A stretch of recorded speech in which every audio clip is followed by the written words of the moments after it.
happy si Lovie po sa magandang feedback ng kanyang teleseryeng Yesterday's Bride. Bukod sa programang ito, may mga movie projects din si Lovie gaya ng isang sexy drama. Pero si Lovie emotional daw sa isang matinding love scene. May chika si Kata Tibayan.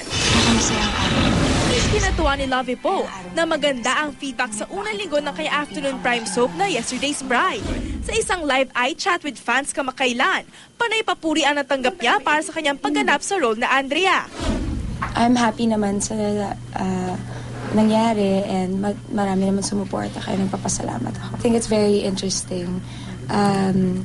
Siyempre lahat naman tayo mga Pilipino sarap ma-in love, ganyan. And yung love ni Andrea at ni Justin, parang it's so unforgettable. Maswerte rin si Lovie na kaliwat kanan din ang movie projects niya. Pagkatapos bumida sa certified box office hit na Tiktik The Swan Chronicles.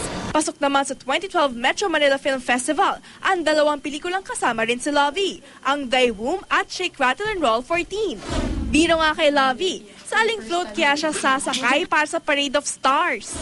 Let's see. I don't know.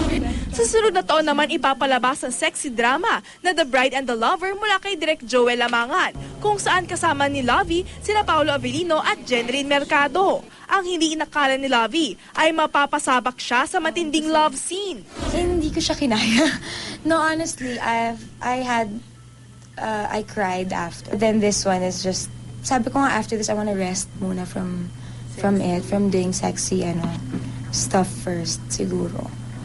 Medyo nabigla. Katatibayan updated sa showbiz happenings.